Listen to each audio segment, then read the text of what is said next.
Hello, everyone, and welcome to another edition of Sustaining Sustainability. I'm your host, CB Bhattacharya, Professor and Director of the Center for Sustainable Business at the University of Pittsburgh. This week, I'm delighted to say that I'm joined from San Jose, California, by Steve Lohr, President and Chief Executive Officer at Lohr Vineyards and Wines.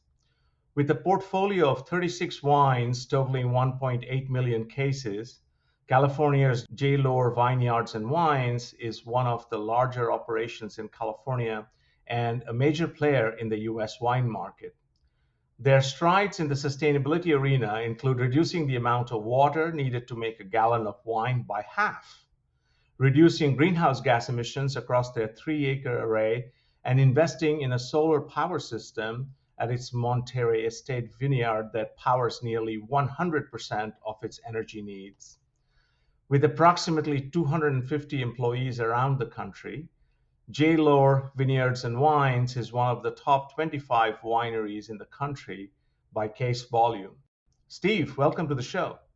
Well, thank you, CB. It's great to be with you. Indeed, and looking forward to a very productive conversation. So, in 2020, you received the Green Medal Leader Award by the California Winegrowing Alliance. How was it to hone in on your sustainability efforts during the midst of a global pandemic? Yeah, it was a little different from years past in that, fortunately, we got the award at a time when we were able to meet regularly in person, not only with our own internal committee, which is 16 folks from our vineyards and wineries who regularly get together to look at how they can make their portion of the business more sustainable, but also we love getting together with our brethren in the industry. Obviously, that quickly went virtually, and that was good too. The fact that most of our work occurs outside or in large cellars certainly helps with COVID, but it allowed us time to really focus what we wanted to do. Even though we love going to workshops and conferences and such, gave us more time to focus our efforts internally in our vineyards and in our wineries. So it worked out okay. That's great. Now, Steve, I'm curious. We often see the term sustainability thrown around without much backing.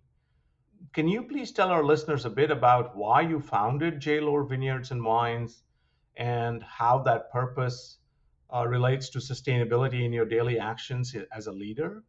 Sure. So I'll give the credit to the founding of Lohr Vineyards and Wines to my father, Jerry Lohr. He is the J in Lohr. And then also his business partner at the time, Bernie Turgeon. When we first started out back in 1974, it was Turgeon and Lohr Winery. And then in the 80s, it became Lohr Vineyards and Wines. The whole idea of maybe greenwashing, if you will, certainly is out there. That is to say, people who say they're acting sustainably, but maybe aren't really doing so in their everyday practices. That's something we eschew entirely. When we first started out in 1974, we used a novel method at the time called drip irrigation. When it was more common to have either flood irrigation or sprinkler irrigation, but we did it in part to use less water, although water issues certainly weren't as big 50 years ago as they are today. But also we found that it led to higher quality grapes. Over the years, or in the early 2000s, the California Sustainable Winegrowing Alliance was formed by a combination of Wine Institute, which is the public policy and lobbying organization for California wineries, and both my father and I have been chairs of that over the years. The other group is the California Association of Wine Grape Growers. So essentially you had the vintners or winemakers and the growers getting together to form this organization back in the early 2000s to recognize how important sustainability is. It's all focused on taking a look at what practices you can do in your vineyards and wineries, and then sharing that wealth of information with others. So we have a set of over 250 criteria where you can self-assess from either a 1, which is kind of standard business practice, to a 4, which is you are a model of sustainability.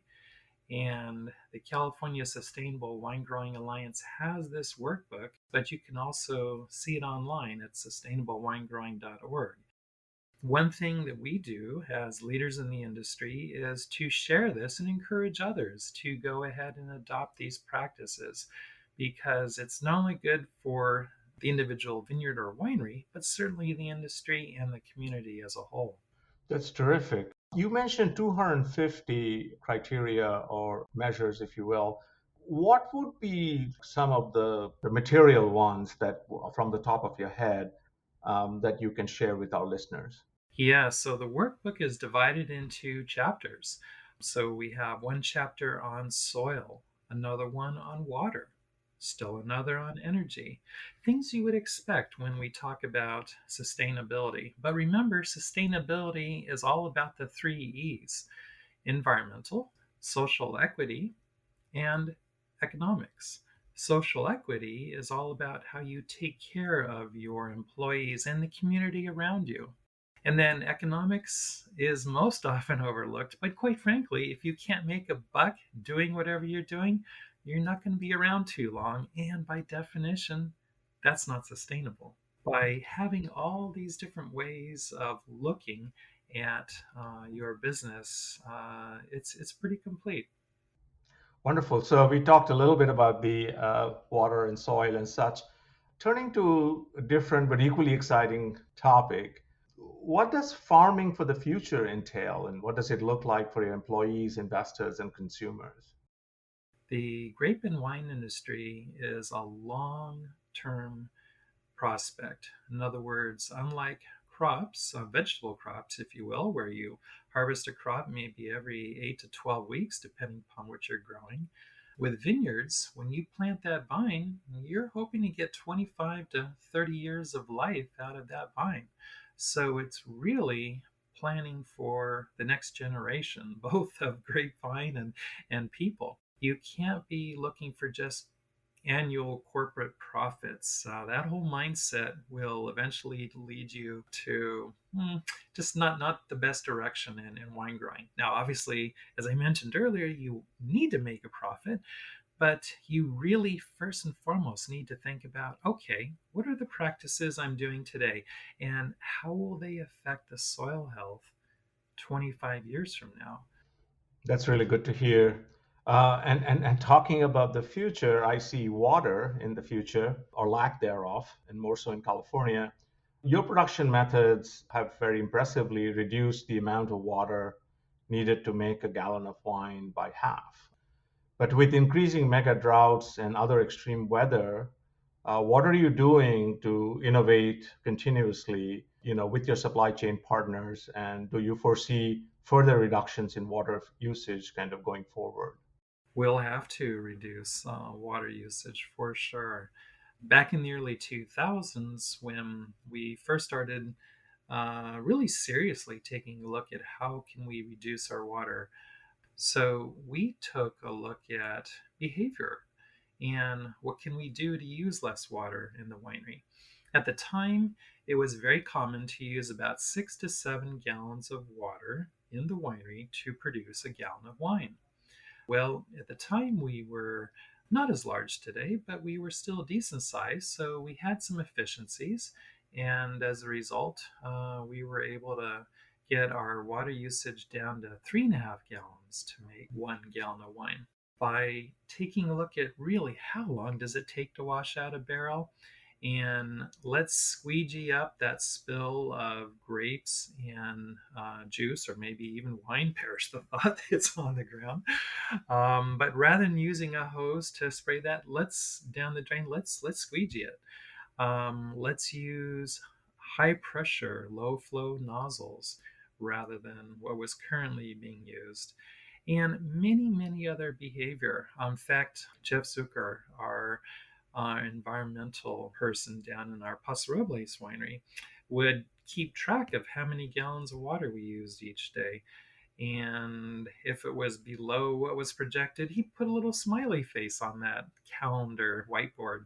And it's amazing how little simple things like that will really motivate a team. So, internally, we've taken tremendous strides to now. You mentioned CB about cutting our water use in half. Yes, depending upon the vintage, we'll use anywhere from just 1.3 to 1.6 gallons of wine or of water to make a gallon of wine. So it's not quite Jesus, but it's almost there. And we're always encouraging our other supplier partners to do much the same in how they get goods to market. Fortunately, part of it is just our very forward thinking state of California. There are new emissions reductions that are required of our trucks. There's also some work at the federal level on that. So we get some help simply from government, but we're always trying to share our best practices, even outside of our industry. No kidding. That's really impressive. And along the same lines, then, what have you done in terms of reducing carbon and other greenhouse gas emissions in your supply chain and as well in your entire value chain? hmm Well, one thing we've done is it's been about 10 years since we've used any kind of fertilizer. I'm not saying we never use fertilizer, but we use maybe 5% of what we might have done 20 years ago. And in part because we have a huge composting component to our vineyards. So we'll take the pomace, which are the grape skins and seed from the recently harvested grapes, and as we press those grapes, and of course we ferment the grapes, the wine that we get out of that, the new wine that is, goes to barrel, and what we have behind is the pomace. So that has all kinds of nutrients locked up in it. Rather than using chemical or oil based fertilizers, we are composting all of our waste that will be put into the fields, spread out. And what's nice about that is not only are we returning those basic elements to the soil, but then it becomes essentially weed inhibitors. In other words, weeds have a harder time growing up through that compost that are placed underneath the vine row. We'll often do other things, such as use cover crops between the rows to not only reduce erosion from winter rains when we get them here in California, but also to help aerate the soil. Seems kind of funny, but actually having these native grasses will help water infiltrate the soil much more easily than if you don't have them.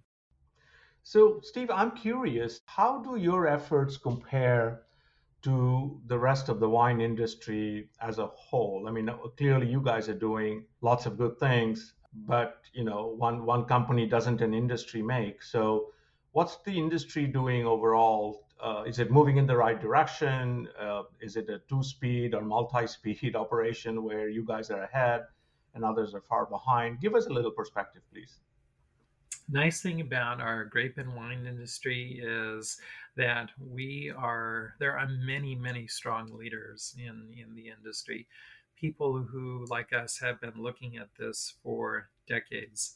It's that long-term outlook, so the decisions that you make will affect things for the next generation or 25 years. The California Sustainable Wine Growing Alliance, which we helped found, and like I say, I'm on the board and former chairman of it. That is doing a great job of spreading these sustainable practices, not only around California, but we opened that up to the entire world. And California is now recognized as the world leader in sustainability in agriculture, specifically. And within agriculture, the grape and wine industry leads it.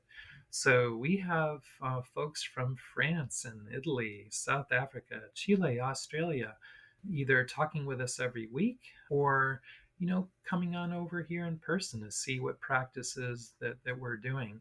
There are also many other regional organizations, such as the Vineyard Team, which is on the central coast of California, Lodi Rules, which is east of San Francisco, Napa Green, which is in Napa Valley. All these organizations look at ways to improve practices, whether that's in the vineyards or some of them in the winery. There's also Oregon Live and other groups up in Washington, in New York, and such. So we're glad to help literally our competition here in California, as well as around the country, and for that matter, around the world, all get stronger in their practices because, quite frankly, in the end, wine is really like art. It's best shared. And in science, both of them are best shared with others. And we do that. How cool. And as I always tell my students and audience, that sustainability needs to be in the pre-competitive space. And I think what you're saying, that by helping competition, by helping others across the world, you're helping all boats rise. I mean, and there's nothing wrong in that. You don't have to compete on who who can save the planet first. So one last question: what call to action would you make to our listeners? Think of what you can do to simply use less water, less energy at home, or in your offices if you're going into an office these days. Before you even get to the recycling component, think about just reducing how much packaging you're purchasing, and whether that's little efforts as buying in bulk, or maybe buying one product because it has less of a carbon footprint than another product. Look at ways you can reuse that shopping bag. We no longer actually have plastic bags here in California, the very thin ones, but we do have these thicker ones that you can buy that you can use 125 times. That's the definition of reuse. And if we all did that, we'd be in so much of a better place. Wonderful. And that dovetails nicely into the title of my book, Small Actions, Big Difference. And we can each take, do little tiny things at the edges, then, we can make a big impact. Steve, thank you so much for spending your precious time with us today. Oh, CB, thank you for having me on. It was great to be with you. And before I sign off, I do want to say this podcast is made possible with the help of my colleagues, Chris Gassman, who is Senior Associate Director at the Center for Sustainable Business, Kristen P. Ahern, Center Program Manager, and Gabby Pogel, a Digital Marketing Specialist with the Center. I am your host, CB Bhattacharya, and I hope to see you in a couple of weeks for another edition of Sustaining Sustainability.